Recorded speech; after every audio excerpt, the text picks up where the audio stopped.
Cute baby அத்தியாயம் 33. நான் உங்கள் சுராமிகா. அன்பு பிரியாவை இறுக்கமாக கட்டிப்பிடித்து கன்னத்தில் ஒரு முத்தம் கொடுத்தான். ஆனால் அவளோ அதை தட்டி தள்ளிவிட்டது. அவனுக்கு மானம் வாடியது. பேபி, இப்ப எதுக்கு என்னை விட்டு தள்ளி போய் உட்கார்ந்த என்று அவன் கேட்க, அவள் ஏதோ மழுப்பும் விதமாக இல்ல சும்மாதான் என்று சொல்லிக்கொண்டு தலை குனிந்து உட்கார்ந்தார். இல்ல, பொய் சொல்ற, சும்மா இல்ல, நீ வேணும்னே தான் என்கிட்ட இருந்து தள்ளி போய் உட்கார்ந்த. என்ன காரணம் சொல்ல போறியா இல்லையா? என்னோட அருகாமை உனக்கு அவ்வளோ கஷ்டமா இருக்கா என்று அவன் கேட்க, சும்மா நீங்களே ஏதாவது கற்பனை பண்ணிக்காதீங்க. எனக்கு இவ்வளவு நாள் தெரியல. ஆனா இப்போ நீங்க கட்டி பிடிக்கும் போது என்னோட ஹார்ட் பீட் பயங்கரமா துடிக்குது. எங்க மாமாவும் தான் தலையை தடவி இருக்காங்க, முத்த கொடுத்திருக்காங்க, எங்க ஐயாவும் தான் செஞ்சிருக்காங்க. ஆனா எனக்கு இப்படி எல்லாம் தோணுதில்ல. ஒரு மாதிரி ஜிவ்வுன்னு இருக்கு. அதனாலதான் தள்ளி உட்கார்ந்தேன் என்று அவள் பதறிக்கொண்டே சொல்ல, முகத்தை கோபமாக வைத்துக்கொண்டு அன்பு உள்ளே சிரித்து கொண்டிருந்தான். அவங்க எல்லாரும் தொட்ட மாதிரி இல்லடி, நான் என்னோட தொடுக, அது வேற. உனக்குள்ள ஒரு உணர்ச்சி இருக்கு. ஏன் பேபி நீ புரிஞ்சுக்கல என்று அவன் மனதில் நினைத்தவன் இப்பொழுது அவளிடம் எதுவும் சொல்ல வேண்டாம் என்று, அவளுக்கும் ஒரு மாதிரி இருக்கும் என்று நினைத்து கொண்டு அதை சொல்லாமலேயே விட்டுவிட்டார். உனக்கு ஒரு மாதிரி இருக்குன்னா எப்படி இருக்கு? முதல்ல கிட்டவா. அப்படியெல்லாம் ஒரு மாதிரி உனக்கு இருக்காது. நீ ஏன் கற்பனை பண்ணிக்கிற?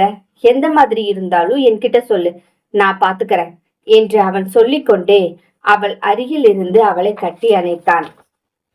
அவள் கொஞ்சம் நேரம் அப்படியே இருந்து விட்டு, சூப்பு வைக்க போகணும், நான் போறேன் என்று சொல்லிக்கொண்டே அவன் கண்களை பார்த்து கேட்டாள்.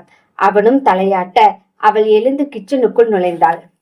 அவள் வேலைகளை அவள் செய்து கொண்டிருந்தாள். ஆனால் அவனுக்கு தான் ரூமில் இருக்க முடியவில்லை. கிச்சனுக்குள் வந்தவன் அவள் அருகில் நின்று, ஊருக்கு போனையா? அங்க பிடிச்சிருந்ததா?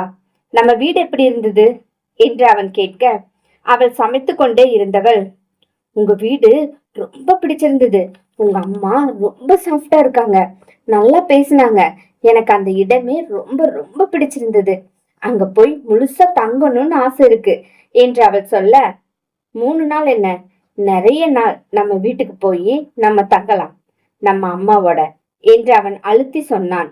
ஆனால் அவளுக்கு தான் புரியவில்லை. அவள் உங்க என்று சொல்ல அவன் அதை திருத்தி நம்ம நம்ம என்று சொன்னான்.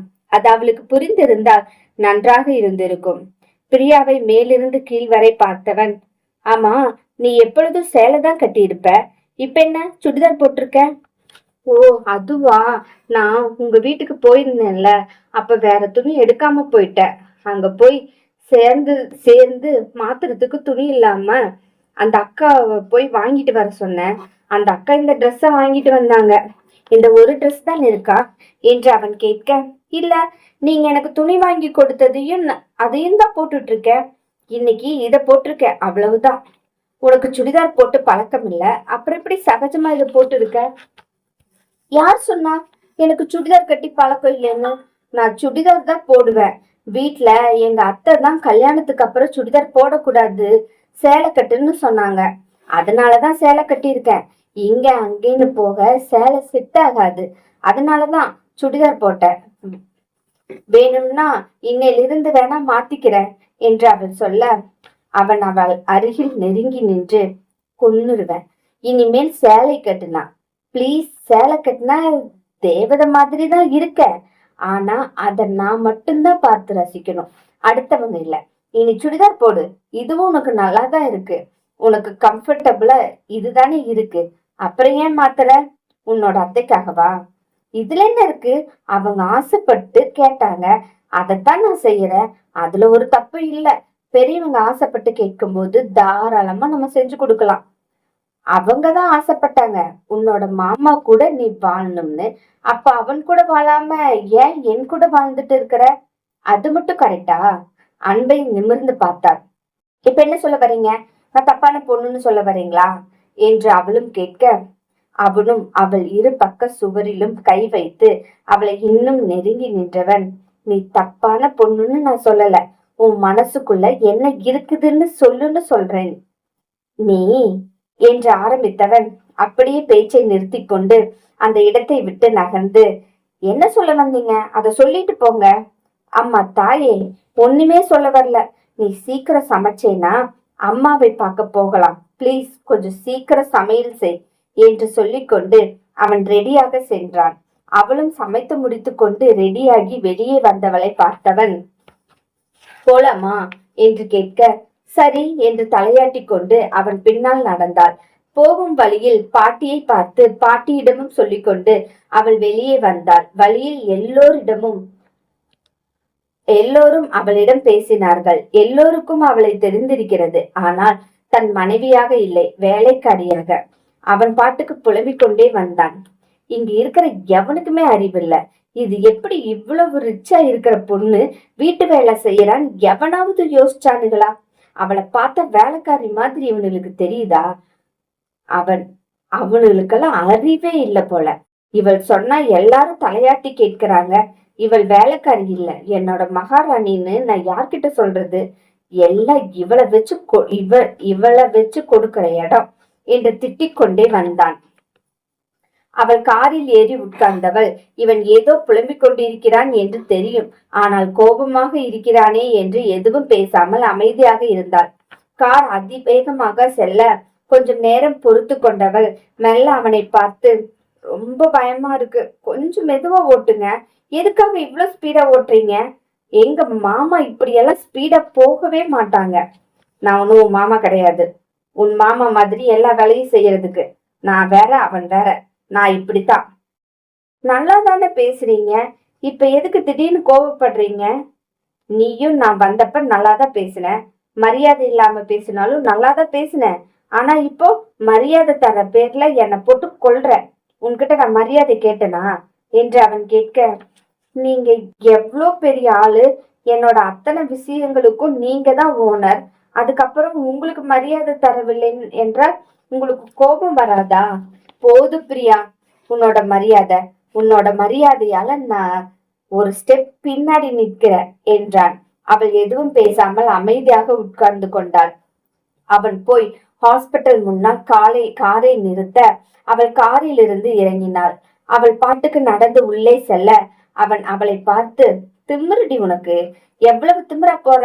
எப்படி இருந்தாலும் நீ என்கிட்ட தாண்டி வந்தாகணும், அப்ப பாத்துக்கிற என்று சொல்லிக்கொண்டு காரை நகர்த்தி கார் பார்க்கிங்கில் நிறுத்தி கொண்டு உள்ளே வந்தான். அவள் நல்லாதான் நடந்து போய் கொண்டிருந்தாள்.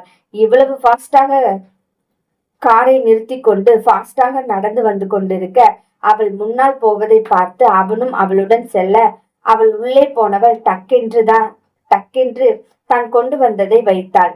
கோபமாக சூப்பை எடுத்து ஊற்ற ஆரம்பித்தாள். யாரோ கோபமா இருக்கிற மாதிரி இருக்குது என்று மகா கேட்க, யாரோ இல்ல, நான் தான் கோபமா இருக்கேன், உங்க பையனால என்றாள் பிரியா. அப்படியா? என் பையன் உன்னை என்ன பண்ணா? அவள் எதுவும் பேசாமல் நிற்க, பிரியா உன்கிட்டதான் கேட்கிற, என் பையன் என்ன பண்ணனா? என்னை எப்ப பார்த்துட்டே இருக்காரு, கோபமா என்ன பார்க்கிறாரு, என்னை தப்பு தப்பா பேசுறாரு. அன்பு அவள் முகத்தை மட்டுமே பார்த்து கொண்டு உட்கார்ந்திருந்தான். சிரித்து கொண்டே உட்கார்ந்திருந்தான். அவனுக்கு சந்தோஷமாக இருந்தது. தன்னை பற்றி தன் அம்மாவிடம் குறை சொல்லும் மருமகள் நன்றாக இருந்தது அவனுக்கு. டேய் இங்க பாருடா, என்ன என்று அம்மா அவனை கூப்பிட அவனும் பிரியாவின் மேலிருந்து கண்ணை எடுத்து அம்மாவை பார்த்தான். எதுக்குடா அந்த பிள்ளையை இப்படி கஷ்டப்படுத்துற? என்னடா பண்ணுன? எதுக்குடா அவளை திட்டுன? அம்மா போனதுல இருந்து அவதான் என்ன திட்டிட்டு இருக்கா. சாப்பாடு கூட தராம சாப்பிடாம அப்படியே என்ன கூட்டிட்டு வந்துட்டா. மரியாதை இல்லாம பேசினா அம்மா அவ என்ன. ஐயோ பொய் சொல்றாரு, நம்பாதீங்க நீங்க. நான் அப்படியெல்லாம் மரியாதை குறைவா பேசவே இல்லை, மரியாதையாதான் பேசினேன். சும்மா திட்டு வாங்கிட்டு இருக்கிறாரு, என்ன திட்டிட்டே இருக்கிறாரு. பொய் சரியான பொய். இவர் ஒரு சரியான பொய். நீங்க என்ன பாருங்க, உங்க பையனை பார்க்காதீங்க என்று பிரியாவும் சொல்ல அந்த இடமே ரணகலமானது. இவர்களின் சண்டை முடிவுக்கு வருமா? பார்ப்போம். நான் உங்கள் சுராமிகா. இந்த கதையை கேட்கணும்னா தயவு செஞ்சு சப்ஸ்கிரைப் பண்ணிக்கோங்க, பெல் ஐக்கானை தட்டிக்கோங்க. அதுக்கப்புறம் கமெண்ட் செக்ஷன்ல மறக்காம கமெண்ட் போடுங்க. உங்களோட கமெண்ட் தான் அடுத்த பதிவு போடுறதுக்கு எங்களுக்கு தூண்டுதலா இருக்கும். நன்றி.